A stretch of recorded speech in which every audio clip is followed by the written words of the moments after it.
So, Let's do it. Yeah. Well, it took nearly 35 years, but a 13-year-old Oklahoma boy has become the first human to beat the original Tetris game. Check this out. His name's Willis Gibson. He was live streaming his record-setting 38-minute game. He reached an unheard-of level 157 when the game could no longer keep up with him and crashed. Oh my God! Game begin. The Mystery Gaming Bros are awesome! The Mystery Gaming Bros know how to party! Hey, Mystery Pony Fiction here. Welcome to the best podcast in the universe, where a bunch of bronies talk about video games, because we are probably the only one. I'm joined by Cashflow again, and hopefully soon Shakespeare Calise will be here. Shakespeare Eccles will be here soon. So, we were just going to start talking about, I was just going to get an update on where you are in Baldur's Gate 3. What's happening with that? Well, seeing as I just restarted, before I had made it past, I had gone into the settlement. We had gone through that goblin fortress, the one where they had just taken it over.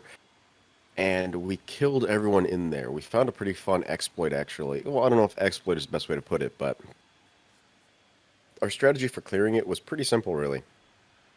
We killed one of the main three bosses. We killed her off in a place by herself. We basically went to the lone settlement church area that she had. We killed her in there, and then after that, I can't quite remember where we found them, but we basically found a whole bunch of explosive barrels.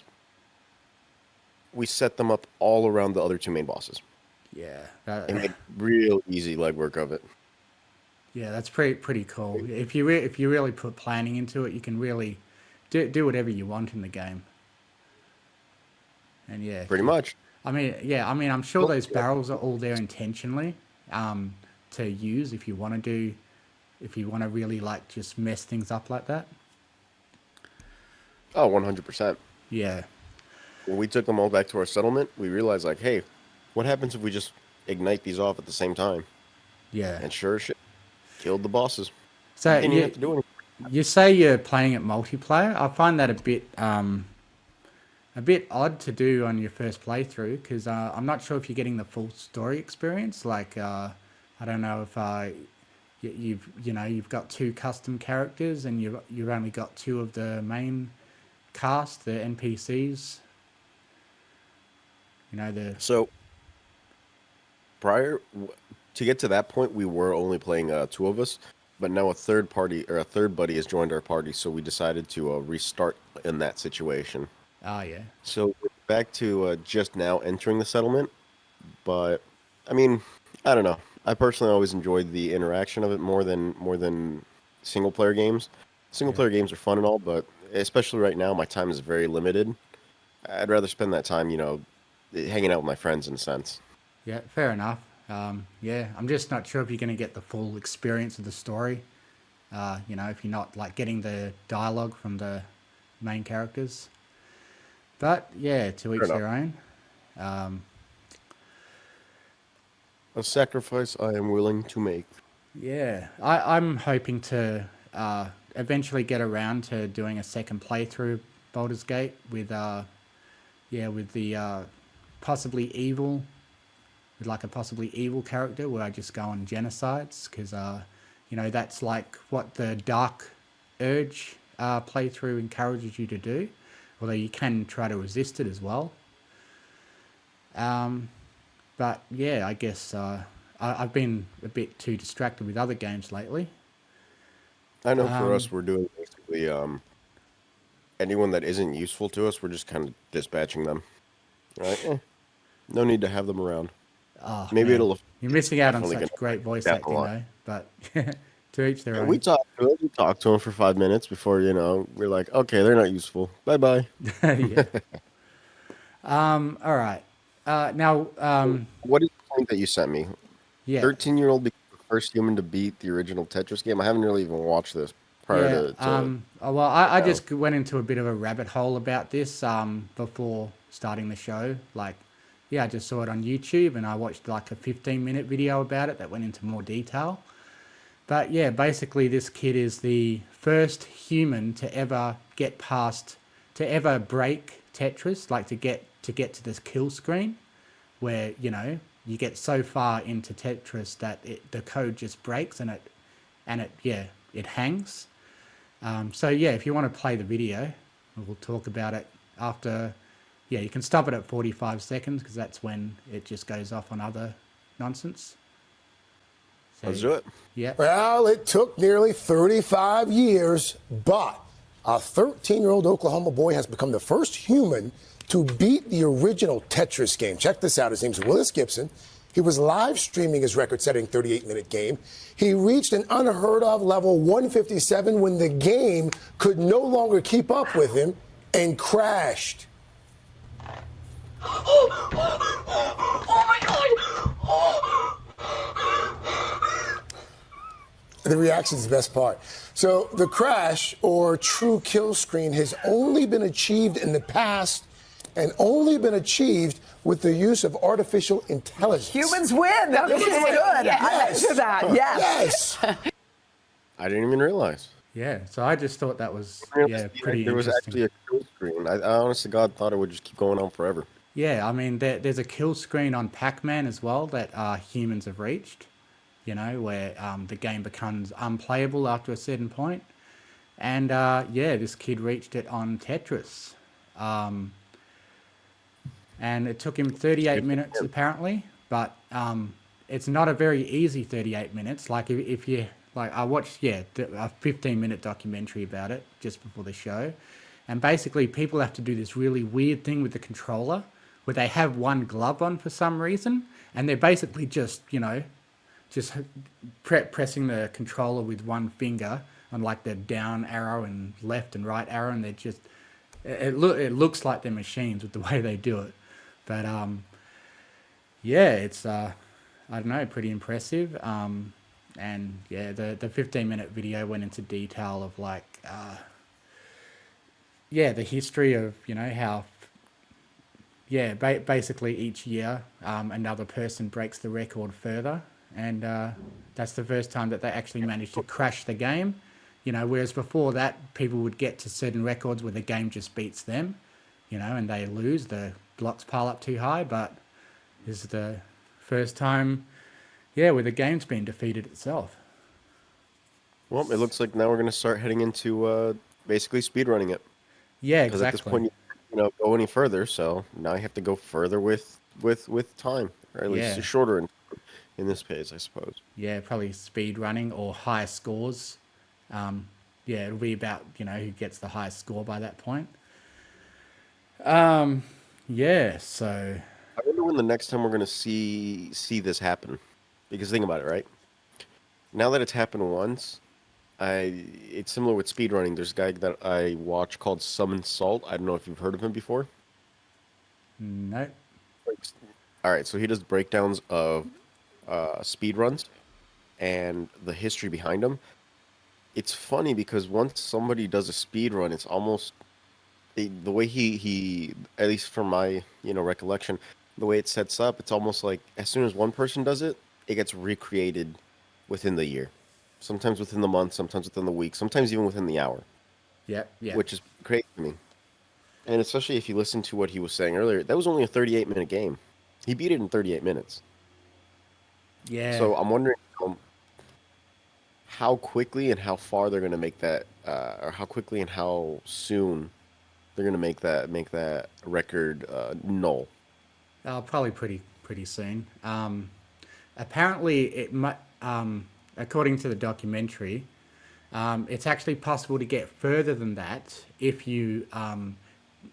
I think he might have gone further if he had have broken more blocks in that line, and then it would have gone to the next level and so on. I don't know. It's kind of complicated. Just watch more info about it if you want. And now we'll start talking about some games. So I've been playing a game called Settlement Survival. Did you want to bring up some footage of that? Yeah. I'll go ahead and I'll just bring them up as we talk about them. Yes. So, I was I was watching this actually earlier, and I thought that was pretty interesting because I really like these settlement type games like Civilization 6, SimCity 6, basically city builders in a sense. I really do like these kind of games. Yeah. What has your experience been with it so far? Well, quite a while ago, there was a game called Banished, and that was what kind of started this genre.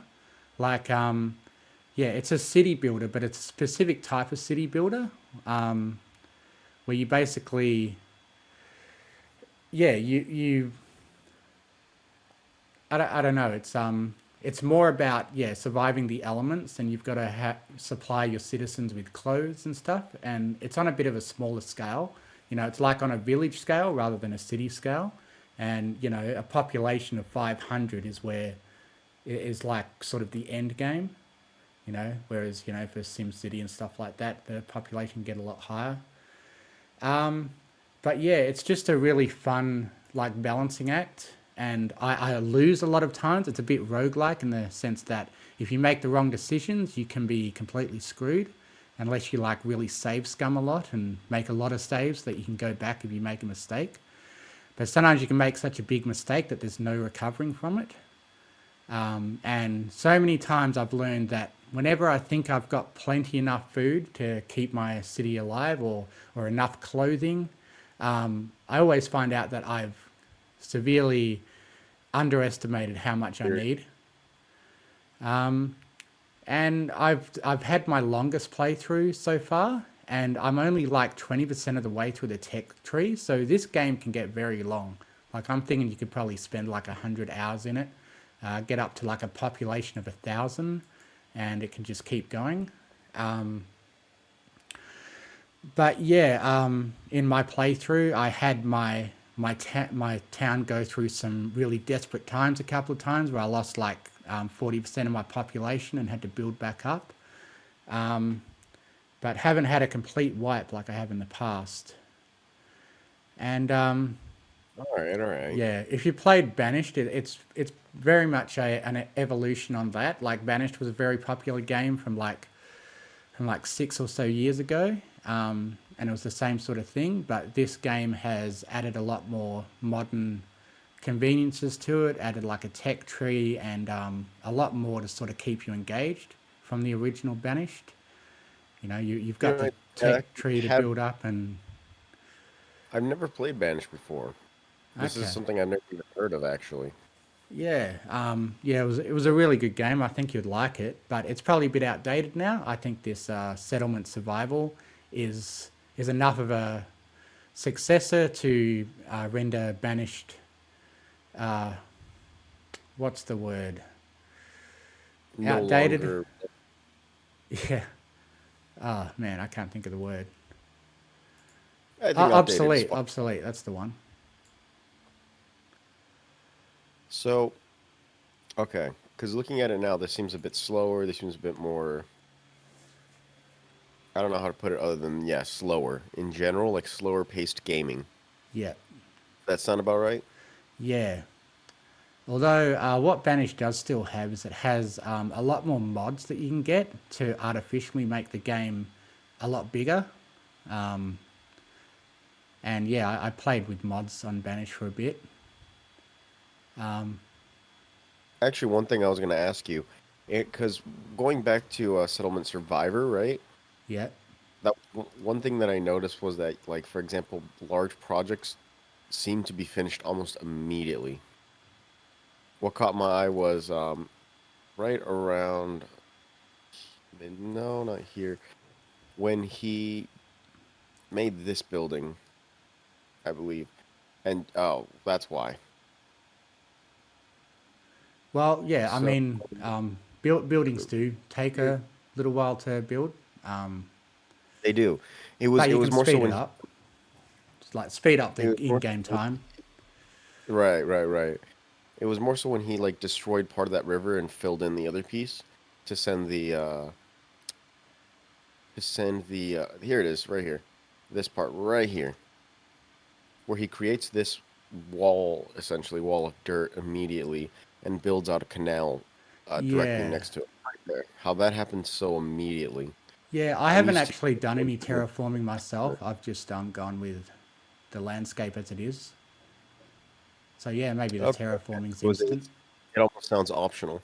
Yeah, I think yeah, like terraforming like that would be a bit unrealistic.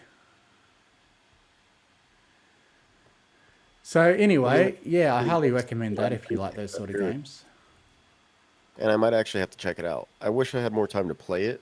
Right now, I don't really have the time to play it, but Yeah, I can't imagine having a full-time job. I That mean, seems like hell to me. it's more than that right now. I mean, I personally like it. I couldn't imagine not working personally. Like well, actually, let me rephrase that. I've done the not working thing. I hated it. It made me feel so. I don't know. I just can't do it personally. Like back Oh, when COVID happened, and everyone was getting those paychecks for just sitting around. I gotta say, there hasn't been a worse time. There hasn't been a worse time in my life. well, probably the same here. Like, yeah, during 2020, I probably, yeah, got drunk a lot more and drunk to the point of ending up in hospital. A lot more during 2020 because, yeah, I was just bored and stuff. But since I started the mystery pony fiction thing, the fan fiction reading stuff, I've kind of considered that my part-time job now, my unpaid part-time job. And that's what I use to keep from going insane and getting bored. Like, even video games, sometimes I'll be like sitting around switching between different video games and only spending like 10 minutes on each one, feeling unsatisfied with each one. And that's when I usually just go, you know what, screw it. I'll get my mic out, I'll record some audiobooks and then do the editing on those. And yeah, even though it's like not necessarily fun work, I kind of feel like I need it to keep sane at times. Right. Uh, No. It's basically just having some kind of purpose. in a sense, we actually do all work. Whether it's paid or not, we do something to keep ourselves from getting bored. Because we wouldn't want to just sit around staring at a wall. I mean, at least even during COVID times, we at least had a TV to stare at and have us look at something other than paint drying. And I guess we Right. just all need ways to stimulate our minds. So, moving onwards, do you want to talk about? Well, we already talked about Baldur's Gate. How about Yeah. we talk about Jackbox? Did you join the Jackbox party the other night? I did join a JackBox party. I don't think you were there, but there were a lot of people there. Was it? Shakes was there and Conifer and Scarlet. And yeah, I was kind of hoping Shakes would be here to talk about Jackbox with us. Well, I mean, I was there for a few of the last ones. I just wasn't. I didn't make it the other night to that one. But Jackbox is pretty fun. I do enjoy Jackbox very much. I thought it definitely a well-made game, in my opinion. I mean, there are some things to be desired, but for the most part, I think it's great. Well, yeah, I mean, for me, it's my social outlet. I guess another thing, yeah, like I told you in the first episode of this show about my loneliness during 2018 to 2020. Yeah, 3 years of pretty much complete social isolation. But then I started, doing the mystery pony fiction thing, and that started getting me friends of people that I, make audiobooks for. Eventually I came across, someone commissioned me to make an audiobook of Shake's novel. And I joined his Discord server and I made friends there. And now I'm a lot more social than I used to be. And I still remember it was probably only, in like midway through 2021, I was still nervous about voice talking on Discord. I was like, easing into it, only, just joining Jackbox games and still was quite shy. And yeah, I've really been working on that. And now I pretty much attend Crab Champions or JackBox whenever I happen to be awake when people are playing it. So Crab Champions is a lot of fun. Definitely love that game. I wasn't expecting to have as much fun with it as I did, and I really wish I could play it a little bit more. yeah, I mean it's a Nope. multiplayer version of what I've been playing lately with all the roguelikes, you know, the horde survival sort of games that I've been playing lately.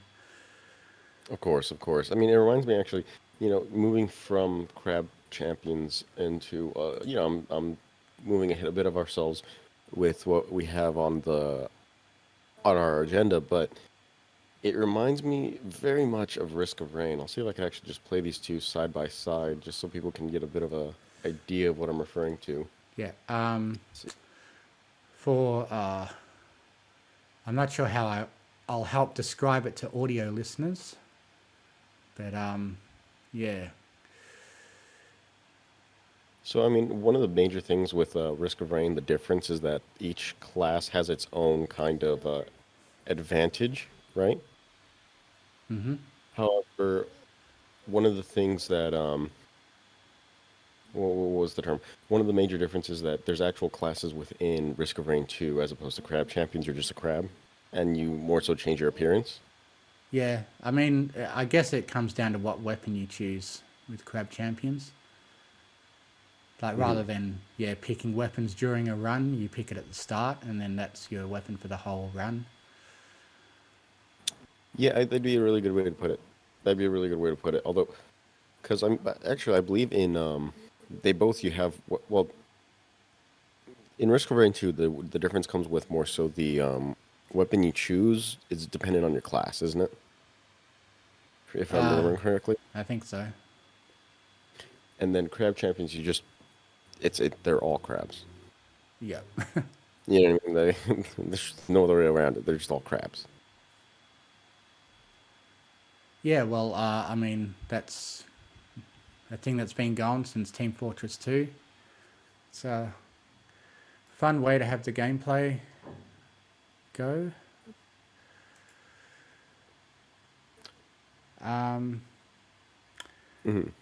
Yeah, I think, yeah. First, one thing that I really like about Risk of Rain 2 is it also comes with different abilities.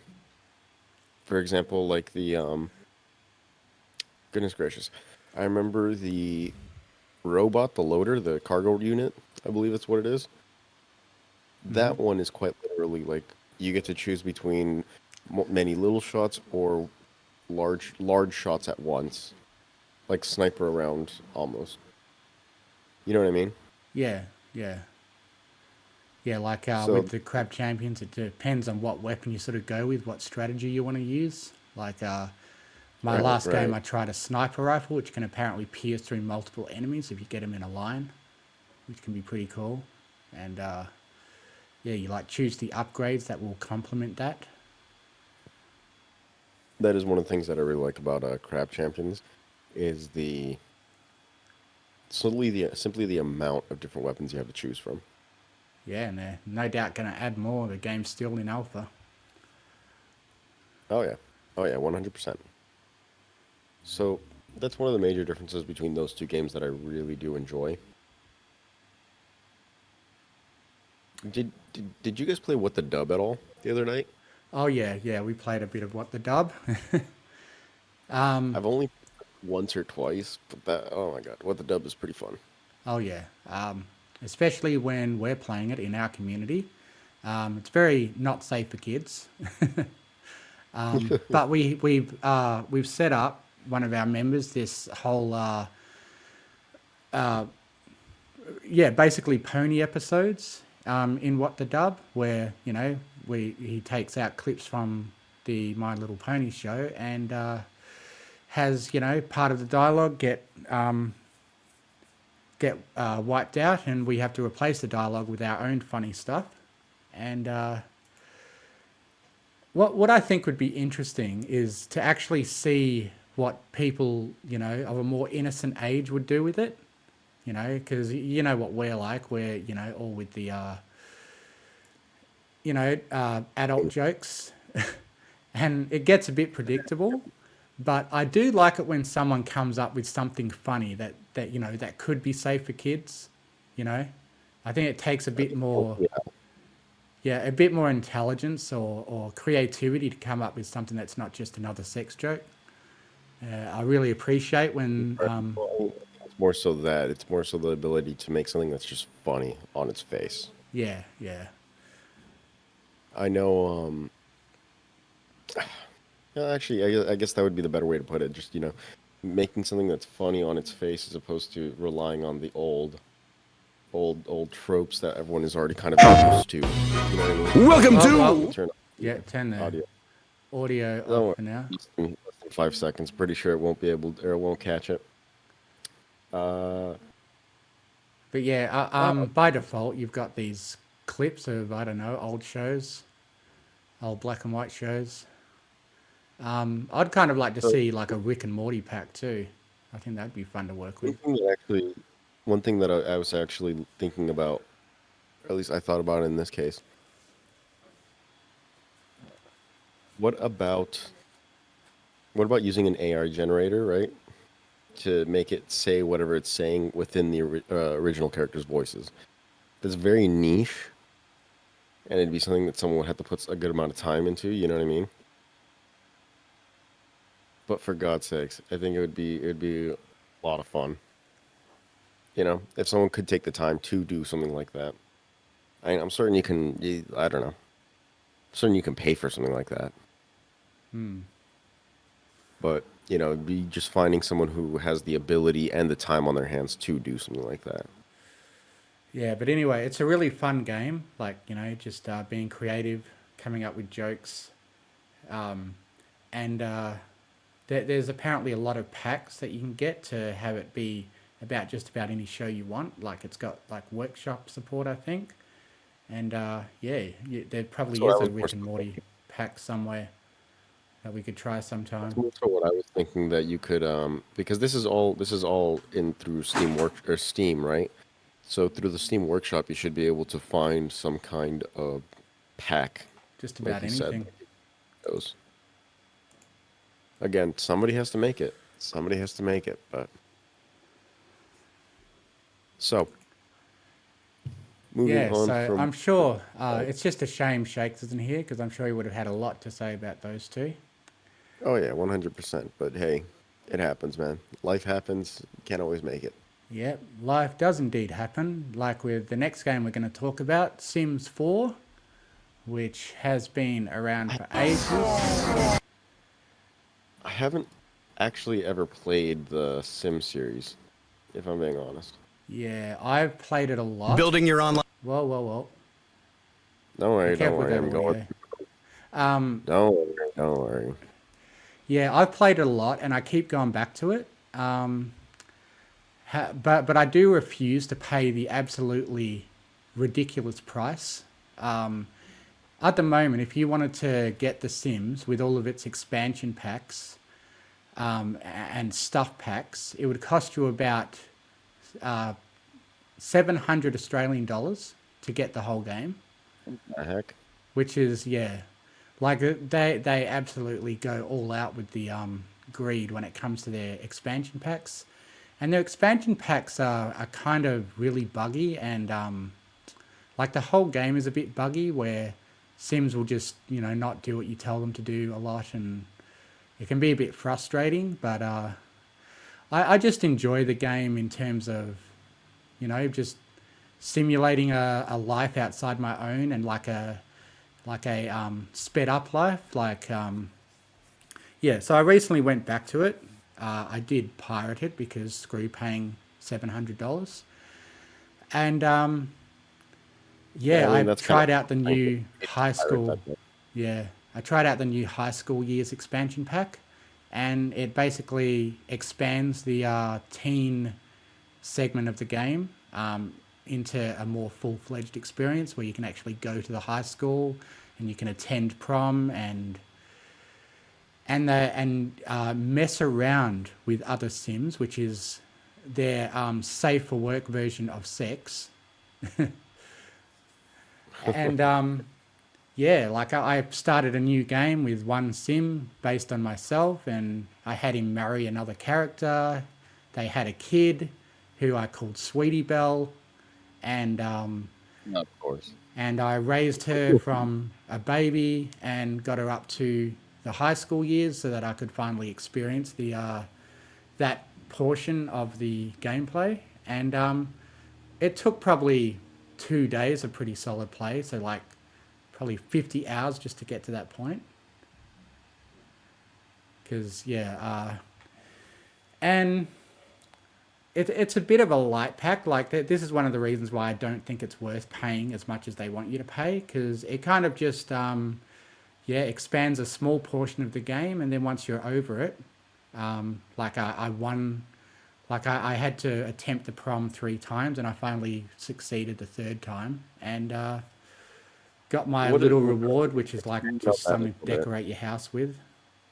Expand that a little bit. What do you mean you won prom? Like, how does that happen?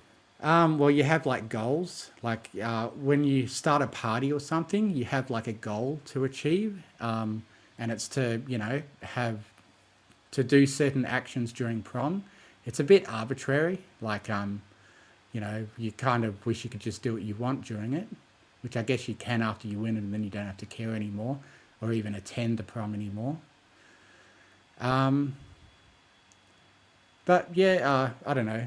Sims is a pretty interesting game if you're into that. I like, just getting through the careers. And what I was doing with my characters was I was having me be a podcast host, because I actually downloaded some custom careers from the workshop. So it's got, this pretty cool workshop support. And for the first time, I actually downloaded some careers, and I found one for podcast host. So I decided to follow that career, and it basically involved having my sim go to the computer constantly to create video blogs. I see. And kind of just simulated what I actually do in real life.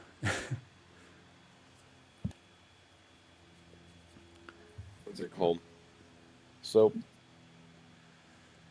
but yeah. All right, with the careers expansion, right? Is that what it's called? Careers expansion, career block, what? Oh well, they bring new careers with each expansion, and I've kind of gone through all of them. I've tried them all out, and I've started going into custom ones in the workshop.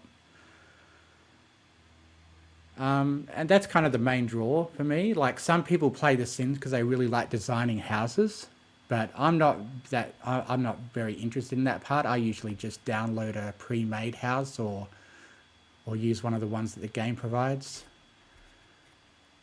because I'm not very interested in the actual decorating stuff. But I mean, there are so many different things that different kinds of people can get out of the game. I just kind of treat it as a life simulation, and some people will design houses with it. I think the designer Will Wright called it a digital dollhouse. What's it called? I don't think I've ever... All right, the last time I played this... When was it? I don't even remember the last time I played a Sims game, if I'm being completely honest. It's been quite some time. But it's pretty interesting to see how far it's been able to go. Like, how much it's expanded and whatnot. Yeah, I mean, you can do just about anything you can imagine at this point. Like, they even added an age stage between baby and toddler. And, they just keep adding stuff. I'm wondering if they're going to make a... Do they have a 5th... The Sims High School... Or The Sims 5 yet? No, I think they're starting to think about it. But, I mean, they're still making bank on this. It's kind of like how we still don't have Grand Theft Auto 6 yet. And how, we spent so many years with 5 just going on because, they are still making all the money they need off it from the online mode. Just doing microtransactions on that. That's how it goes. So High School Years isn't actually the latest expansion. The latest one is For Rent, which is where you actually can design and rent out apartments and actually own them and have them be a revenue stream for your character. But I haven't engaged in that part of the gameplay yet. But I probably will at some point. Like, Jesus Christ, where the hell did he pull this postcard or where the hell did he pull that from? I don't know. Look at this. It's got Pinkie Pie physics. Look at this. Yeah, Pinkie Pie Apparently physics. so. He had that in his pocket. Jesus Christ. Yeah. Yeah, there's obviously a lot about the game that doesn't make sense. Like, there's a werewolf and magic expansion that you can get, which is like a very different kind of game where you go and Fair enough. level up your, witchcraft skill and can start doing magic spells. But you can avoid that content if you don't want to have that, unrealistic stuff being in your game. Is this person considered grounded or something? Because I just realized, like, why are they sneaking out to prom? Yeah, I didn't know you could But, actually do that, yeah, climb out the window. I'm just nitpicking. I'm just nitpicking is all. Yeah, I mean, there's a lot of the game that I still haven't explored yet, even after like probably 1,000 hours in it. Mm-hmm. It really just depends on what part of the game you're interested in. Like I get a bit bored with, just the constant picking social options with other Sims. I just kind of want to get it over with. But anyway, that's what I've been doing on The Sims. Now, I think a game that more people will relate to is the next one on the agenda, which is Soulstone Survivors. Now, I've been playing this as kind of an extension after I started to get having nearly 100%ed Brotato. Well, I have 100%ed the base game of Brotato, and I've gotten really far on the downloadable mod content, but I've just gotten to some levels that are getting frustratingly hard. So I wanted to start over with this Soulstone Survivors. And I actually played it a bit before at an earlier beta, but I decided after I saw that they'd released another large content patch to just start over from scratch and start a new file. And for the last 3 days, I've been, playing Soulstone Survivors pretty much all day. And basically I'm just constantly upgrading my characters. I've probably spent probably about 80 hours over the last week playing it, and I've only gotten up to unlocking like the second weapon upgrade out of like 4 upgrades that they can get. The weapon upgrades don't actually make you more powerful. They give your character a different focus. So like each weapon that a character can equip kind of makes them a slightly different class. So like there's the Elementalist class, and his starting weapon is a lightning staff. And then his second one is a ice staff, and you can start doing ice builds with him.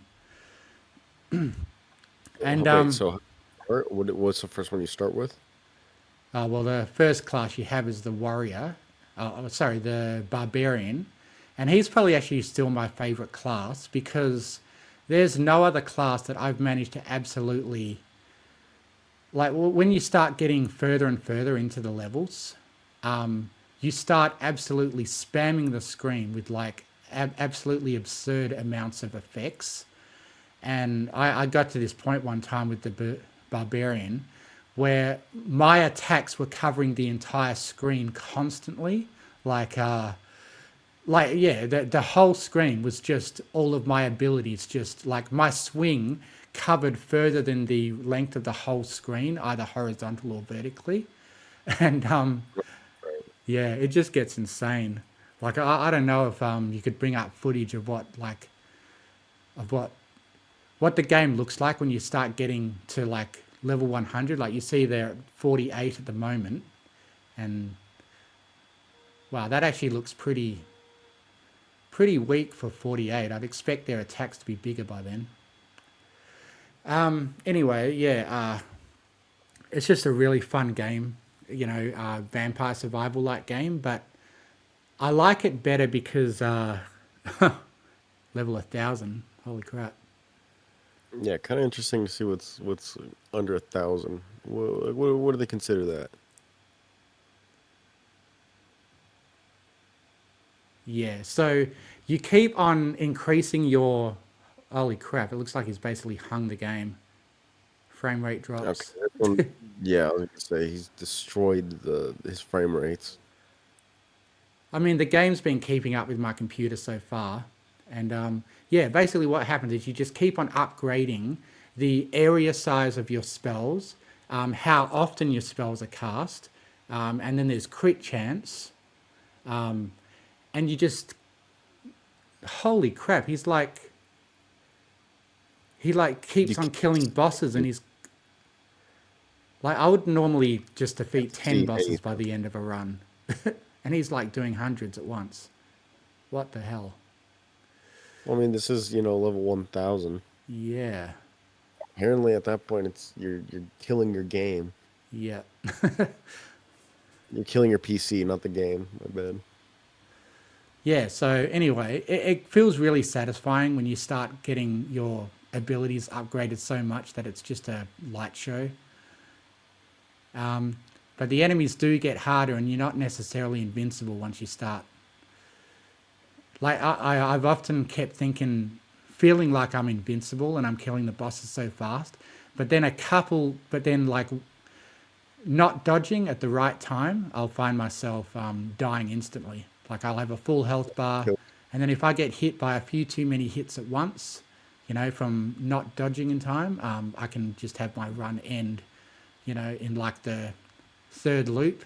Because what you do is you can continually keep going back into the infinite portal or the boss portal, and you just keep doing levels over and over again until you eventually die. And the game just sees how long you can hold on. And I've only really gotten up to the second loop. And even though my abilities are covering the whole screen and just spamming everything, I will die pretty easily. Well, I mean, the thing is, it's you can't see if something's coming to destroy you. So that kind of, I would imagine, makes it hard. Yeah, I mean, at the start of the game, it's really good at projecting where attacks are going to land. It gives you the, just like in WoW, the don't stand in the red sort of gameplay. And yeah, I've gotten used to really like dashing around a lot. I basically use my dashes every single time they refresh, and to just keep moving faster and keep moving out of the red. And yeah, it's satisfying gameplay in that sort of sense that, yeah, you're dodge rolling and you do choose a direction in this. In Brotato, your attacks are automatic, whereas in this game, a lot of attacks are actually aimed. So you do have that crosshair there. And So I played on controller, and yeah, that cursor's just aimed with the right stick, which just determines the direction that you're shooting your spells. Well, hold up. I didn't realize that. What's the term? I didn't realize that Rotato just had automatic auto attacks. Yeah, it does. You can turn it off and have aimed attacks, but I never did, because I think the game wasn't designed to necessarily accommodate that. And I think it would make some builds maybe too powerful if you were able to aim your attacks. But, that's just me. That's the way I played it, and I clocked the game that way, so... Okay, well, I works haven't for me. actually played. I haven't played Rotato yet, so. Yeah, I mean, there's probably a lot of Survivor games that I haven't played that are probably just as good or better.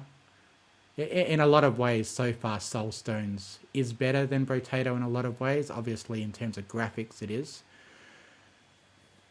And I'm quite enjoying the upgrade path. In Brotato, there's no upgrading or anything. There's just unlocking new items that will be added to what can show up in a run. What weapons and items you can pick from on a run. But yeah, there's more of a meta progression in Soulstone, where you are actually getting permanent upgrades after each run that you spend points on. So you do gradually get stronger and stronger at a starting basis, and then you're able to attempt harder levels as you actually start off stronger.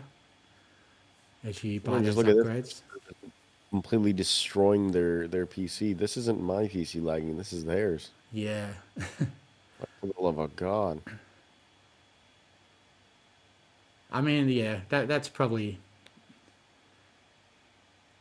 The game probably doesn't actually accommodate that much power. It's still in beta, as far as I know, because there's still nearly half of the characters that haven't been designed yet.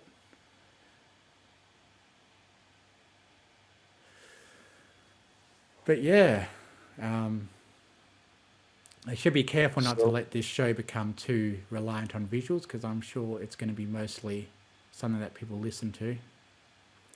Right. Well, I mean, the visuals just kind of, if someone is watching, they're like, oh, goody. They at least, aren't staring at a black screen. Yeah.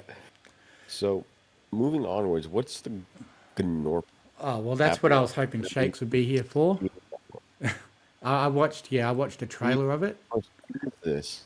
and that's really all I know about it. This is a freaking fever dream. Yeah, it looks pretty interesting. Looks like it's some kind of colony sim where you have to destroy this rock.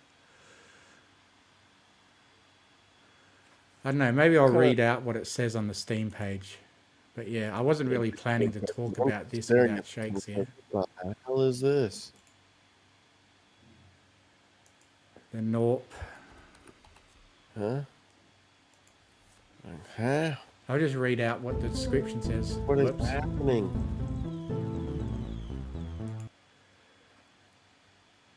The Gnorp Apologue is a game where you help small beings called Gnorps get rich. It is a unique incremental game with interesting upgrades and visuals to match the numbers. Hit the rock. What is the rock? Irrelevant question. When struck, it outputs shards, and shards are amazing. They allow you to purchase and upgrade Gnorps and build new structures. The Gnorps must have them. Hitting the rock is only half the battle. However, as the Gnorps must retrieve the shards before they can use them. Acquire and upgrade Gnorps. Sense now. Yeah, a strategic incremental. Well, that's interesting. I'm getting a phone call from someone from New Orleans, Louisiana. Yeah. I'm just gonna send them But yeah, to, overwhelmingly positive. Shakes has been playing it a lot. I've been seeing his achievements in the game coming up on my Steam page. Actually, I haven't seen that. I don't really see when people earn an achievement. At least I haven't.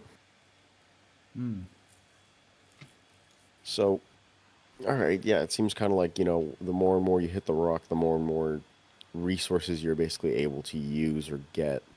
Yeah. So everybody, remember, smack that rock. Then I was going to talk about Highland Song, but that's another Shakes game. Have no clue what that is either. Yeah, Highland Song. Like, what is this? Is this like a Zelda type game or? It looks like that, yeah, 2D platformer.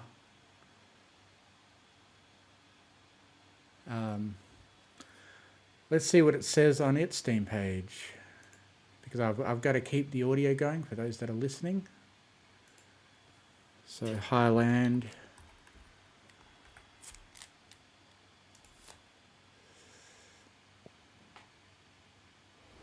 Okay, so yeah, it almost seems like a music-based 2D platformer. Okay, Moira McKinnon is running away. To reach the sea, Moira must first cross the Scottish Highlands, a wilderness of paths, peaks, shortcuts, dangers, and song. Platforming, climb peaks, orient yourself, and plan your next steps. Spelunk caves, scale cliffs, jump from rock to rock, and slide down scree slopes as you make your way forward. Okay. Maybe I'm wondering. I'm getting a phone call now from one of my clients. I'm going to send it to voicemail for now, but now I'm wondering that one Louisiana number, if that was just one of them, basically. Like, that makes me wonder. So, all right, this seems like, I don't know, is it out yet? It seems like a song that's out, or a movie, a game that's out. Yeah, it looks like it's, out properly. It's not in early access. But anyway, we kind of need Shakes here to talk about that. Now we Well, can at least go into something that you can talk about. We've got Counter-Strike 2, I assume is what CS2 means. Yes, that is exactly what it means. I've been playing since Counter-Strike Global Offensive. I can tell you right now, I suck. Oh, really? I've ever, yeah, I don't think I've ever like made it out of. Well, all right, back like a while ago, I got what's it called? Up to I forgot what the term was called. It was not Gold Nova, but I got something along those lines. It was MGE maybe or MG. Regardless, it was it's a fun game. It's a fun game, but there is a major learning curve in Yeah. the sense that like there's actual what's the term? Each gun has a spray pattern that you have to learn. Okay. So if you don't really know how to if you don't really know it, you're probably gonna have a harder time, just trying to just spray and pray. It's nothing like Call of Duty in that sense, because there's actual spray patterns. Like I'll look up an AK spray pattern real quick, just so you can get an idea. It it will veer off so heavily.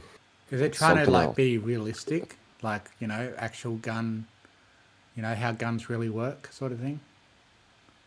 I think that's what they're going for, and so that's kind of like how it works. Because you can see right here, that's the spray pattern. If you just hold it straight, if you just hold the automatic fire straight down, it's gonna follow that. Looks like a game for war nerds. Yeah, I think you can probably call it something like that pretty comfortably. Yeah, because you've got nerds of all types, and you've got magic card nerds or I don't know, gaming nerds. But then you've got the people that are really fascinated by war stuff. And they know the what do they call it, the alpha. That military speak that I always find annoying when people try to use to tell me how something's spelt. I actually find it more confusing. Delta, Echo, Charlie. Oh, the phonetic alphabet. Yeah. I actually get more confused when people try to use that to tell me how to spell something. I prefer that they just try to sound out the letters.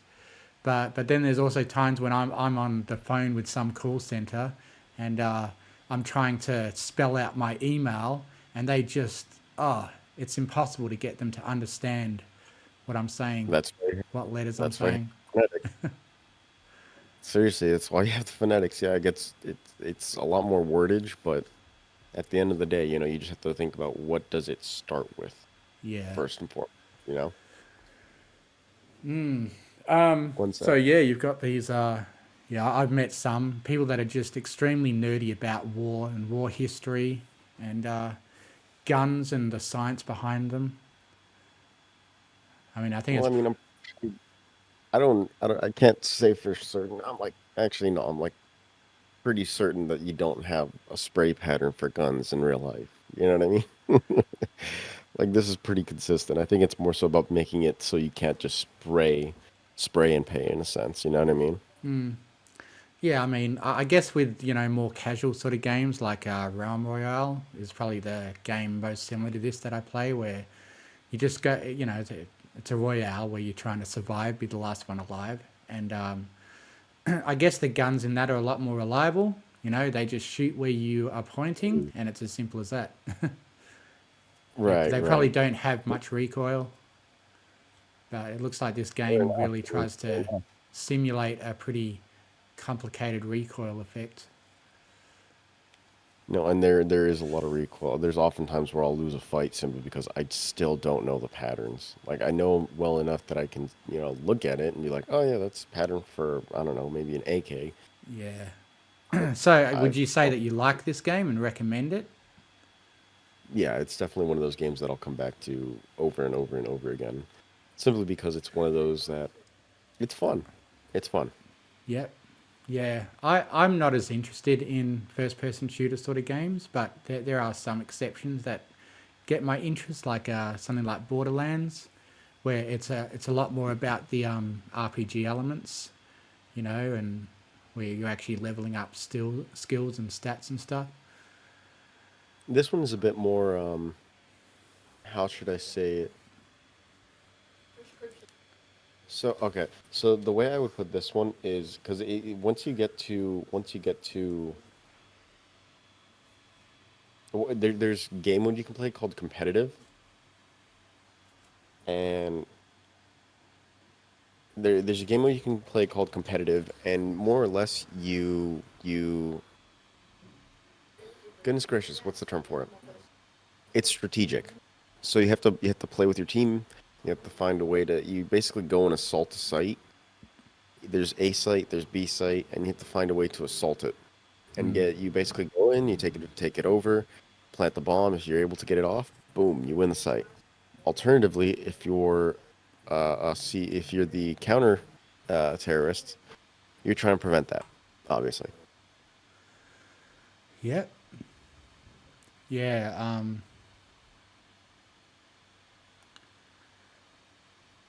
Yeah. So moving on, this is a game that I've seen a lot of hype about. Lethal Company. It's a fun game. I could just say that. It's Yeah. fun and it's pretty funny. Now I guess it's still in alpha or beta.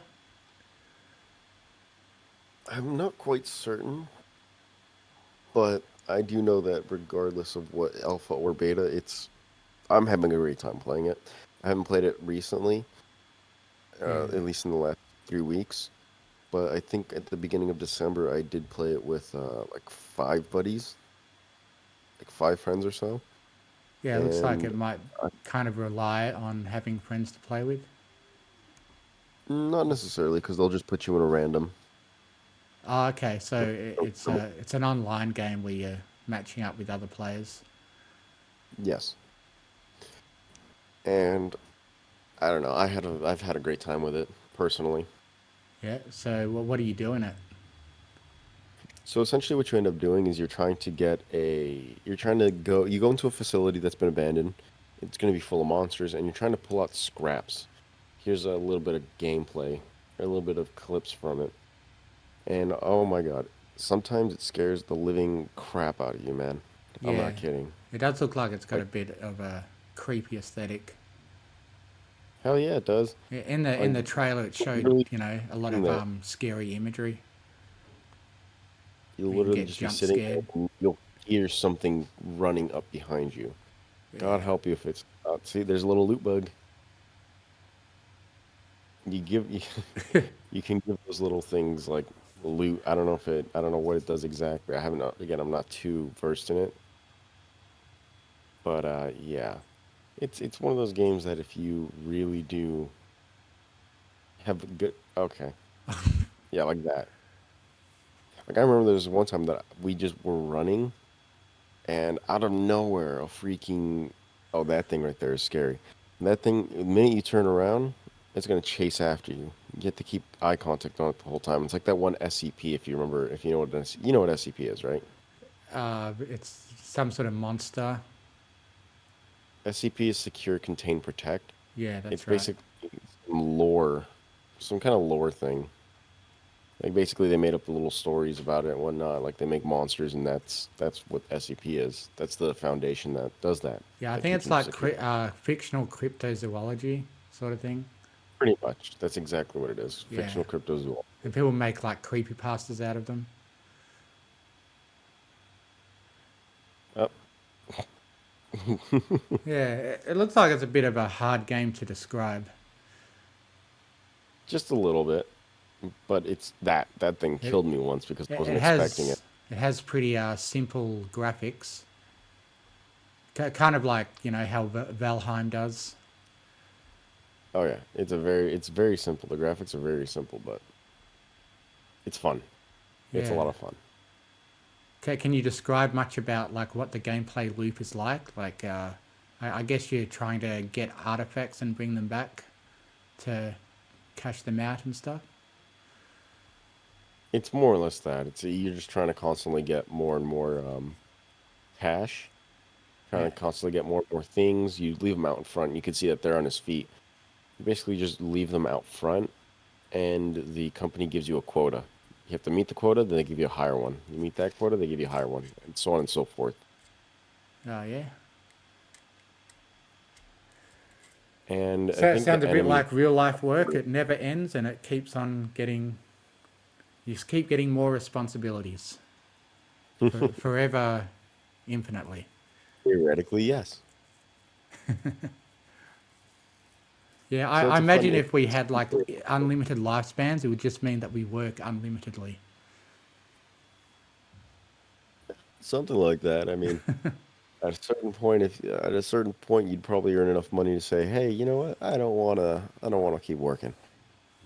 And then you take, I don't know, maybe 100 years off if you're lucky enough to have that kind of cash. Yeah. I mean, after 500 years, you better have that kind of cash. Seriously, like, if after 500 years you can't take off 100 years to, relax, like, what are you doing? Oh, yeah. I don't think corporations would ever want to let that happen. Yeah, possibly, but at the same time, a corporation doesn't always survive. You can just look at the East India Trading Company. Yeah, that thing survived for quite a while, but what's the term? Entropy is a major factor. It really is. Yeah, well, Disney's probably going to start losing their IPs as the years go on. They've just lost Steamboat Mickey Mouse. I'm sure you've seen the news about that. Yeah, I did. I did. Now you can make Steamboat Mickey Mouse. Memes and not get copyright claimed. More than just memes. You can actually. Oh God, what is that? You could actually make like full-on videos and stuff. Yeah. That's what it is, right? If I remember correctly. I think Snow White is going to be going into public access soon. Or at least the Disney Snow Oh, White. public domain. That's what I meant to say. Like, what 'Cause I know isn't that the cartoon like really old now? Yes, because I know the original Snow White is still, what's it called? The original Snow White is not copyrighted anymore. That one's in the public domain. Oh, okay. It's just the likeness from the cartoon that Disney made in the early 1940s. Yeah, Or was because it I've watched 1930s? some like documentaries about Disney, and apparently Snow White and the Seven Dwarfs, that was their big project that launched them into becoming a corporation. Because basically before that they were struggling to survive, and they were just making like little animations to, and barely breaking even and barely surviving. And then Snow White and the Seven Dwarfs was their big one that sort of skyrocketed their whole company into fame. So yeah, I figured that one was probably close to public domain since it was so early in Disney's history. Well, anyway, I was going to talk about Cult of the Lamb, but I haven't played that much recently, and I was expecting Shakes to be here for that. Have you got much to No, I say about haven't. that? I really don't, because I haven't played it either. Yeah, fair enough. And then I was going to talk about G5, Make Your Mark, has just recently finished their 6th part. And I've seen like a few episodes just because there was a watch party and I was driving and I was like, all right, I'll put it on, yeah, have it in the background, kind of watch, very passively. yeah, I really enjoyed the movie. I thought the movie was great. Same. But my like, I guess I'm not as dedicated a brony as I used to be. I suppose I can't really be expected to be. I'm mostly a brony now out of like my obligations that I have to continue with, with my YouTube channel. It's pretty much, it has to be about pony or else I get no views. So that's one of the main reasons that I'm still in the brony fandom, and also the fact that all my friends are there and all my friends are in brony Discord servers. So there's that. But in general, I find that my enthusiasm for pony content has really waned. I don't really watch it, as part of my free time anymore. I guess I kind of watch it out of obligation. And, I make videos out of it. But since my channel's been monetized, I've been less inclined to actually make videos using copyrighted content, because it means it obviously I can't earn 30 cents a day off it. Try on the spiciest part. Hold up 1 sec. One of my buddy she handed me a spicy Korean ramen noodle. I'm pulling this out. Jesus Christ, my fingers! Ah! Okay, let's try it. By the way, this shit's hot. Not hot as in hot, or this is spicy. This spiciest part. That's mad spicy. That's much spicier than I thought it would be. That's good, though. That's good. So, what's it called? Okay. I'm putting this out there for everybody to hear. Samyang, what ramen? Samyang Bulldog Ramen. It's freaking fire. And it's probably going to set your mouth on fire, but it's totally worth it. It's bomb. It hurts, but it's a good hurt. So going back to it, I really haven't watched much content recently. The most content that I will watch regarding to ponies at this point is just, I guess, more fan fiction than anything. Mm-hmm. But even then, it's like I just don't have the time. Yeah. Honest to God, I just don't have the time. Yeah, I mean, you're still like pretty young in the fandom. Like, I think you joined pretty late in the party. Oh yeah, I did. I joined like 3 years after it started, 2013 or so.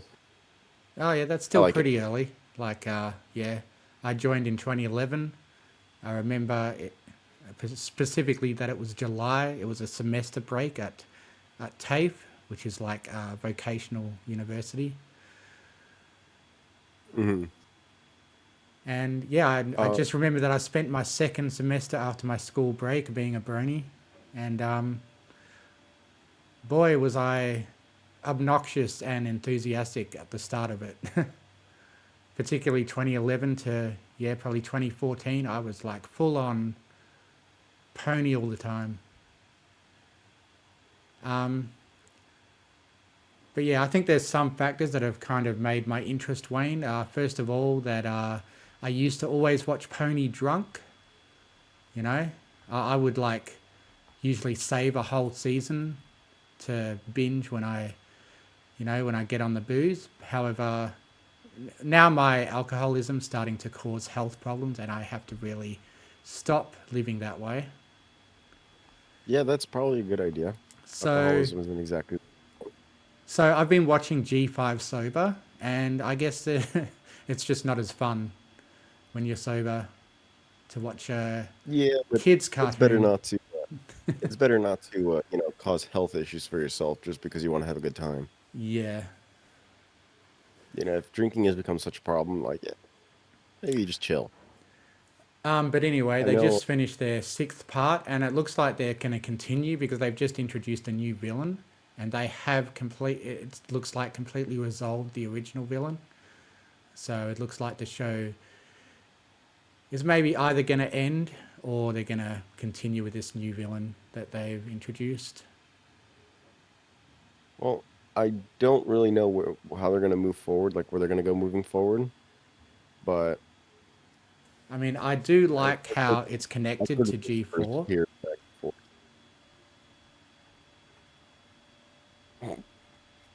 That's one thing that I know that they ended up adding in was a connection to the 4th generation, but I still, again, I haven't watched it, so I've heard whispers here and there, but I don't really know what's happening. Yeah, the last episode was called Secrets of Starlight or something.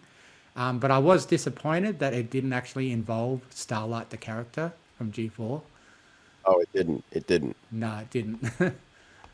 But it was still, typical stuff. It was enjoyable enough. Okay. Yeah, I don't know. It'd probably be better to. I don't know if Shakes has seen it. Have you seen it at all? Oh, G5. Yeah, I finished watching it. I watched No, all no, the no, not episodes. G5. Secrets of Starlight. Oh yeah, Oh Secrets of God, this is Starlight. That's just the last episode of the show, and it's an extended episode, so it's close to movie length. I remember the last 45-minute episode they put out was what was it? Wasn't there one called Rainbow Road or something like that? Yeah, yeah. After G4 finished, they did like one last feature length episode, Rainbow Road Trip. That's what it was. Yeah, it was pretty good. Yeah, I thought that was pretty fun. I remember their I don't know. I'm not quite so. I haven't followed. I really haven't followed. Yeah. I mean, yeah, some cool stuff happens in G5, like before this episode, that I probably shouldn't say for spoilers' sake. Yeah, don't say it. Yeah. I was gonna say spoilers. You just don't mention it exactly. Yeah. But It's just, just more things that connect it to G4. That is always fun to see. That's what I most like seeing in it. oh, seeing that trailer, we're gonna make it. There's something. What is it? It's the running joke is we're gonna make it. We're not gonna make it. What is it? What is it? Do you know what I'm talking about? Do you know what I'm referencing? I don't know. That's probably a pretty common meme.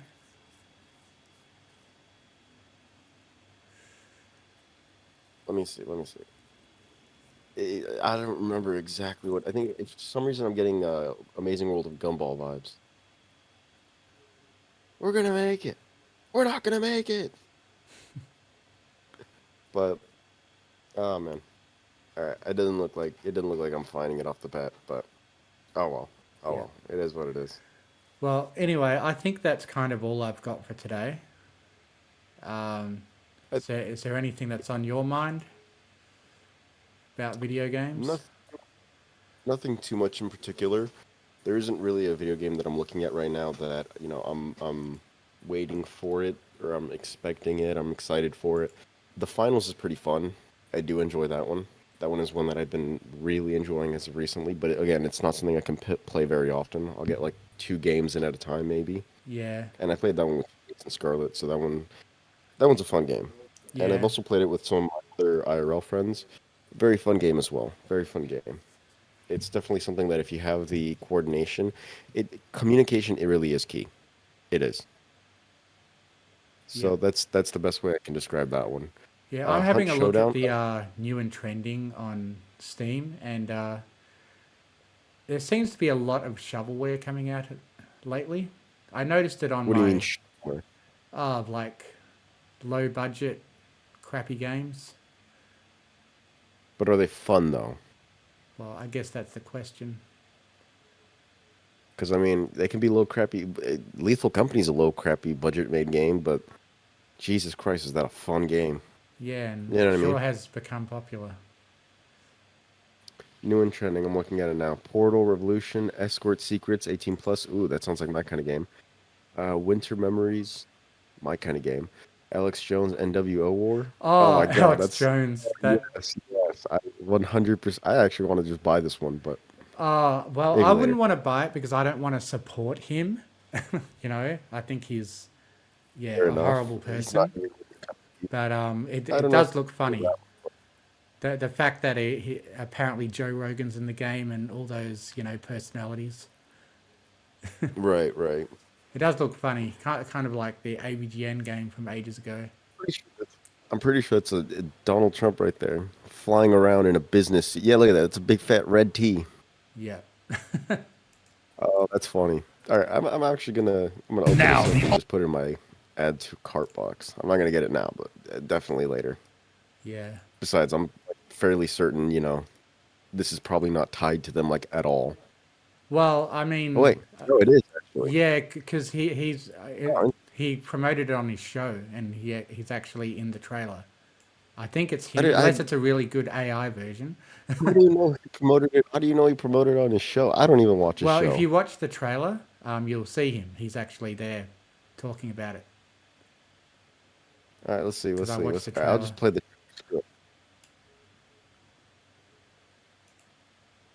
Oh, there he is. Yeah, you're right. He did promote it on the show. Yep. Screw it. Let's just take a look at this. Let's just take a look at this. Ultimate retro Whoa, nostalgia hold on. throwback game. I present to the world Alex Jones's There's no audio. New World Order Wars. They're turning the friggin' frogs I'm game. not hearing audio. Oh, sorry. That was me. I had it on. Yeah, I was confused. I was like, what the hell are you talking about? Audio? It auto-played on my bloody Steam. It went through the screenshots and then it went to the video. I hate it when it does that. Like I'm trying to read my about God, a the game. I'm trying to read about a game and then suddenly the video starts playing. I'm like, shut up. Oh my god. My buddy just finished off her freaking Korean ramen. It was too much. Must have milk. Oh, well, there's an idea. Maybe I'll have Alex Jones himself. Like Promote dunking the her show. head in milk right now. Too much. Just drowning herself in it. Oh my god, look at little Bill Clinton dancing and doing a saxophone guy. Okay, this is funny. I just love it. What else do we got? Well, I think that's about it for me. Yep. Unless you have something else you want to add. No, I mean, once again, the show depended a lot on Shakes being here. So that was a bit disappointing, but I think we made it work without him. I mean, unless I'm not satisfying, is that what you're saying? it's just I planned it to be about a lot of games that he played. I guess. I don't know. I Anyway, feel like we made do. I feel like we made more than do. We don't need no shakes here. we don't need the legendary strongest rider alive. Ah, please. Anyway, We'll be thanks fine. for We'll live. thanks for being here, and I'll see you next time. All right. Talk to y'all later. All right, catch ya. Catch ya.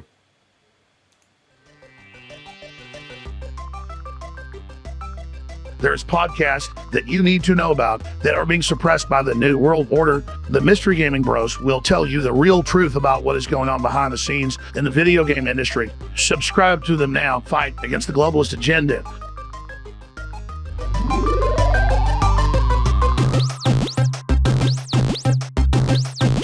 Game over.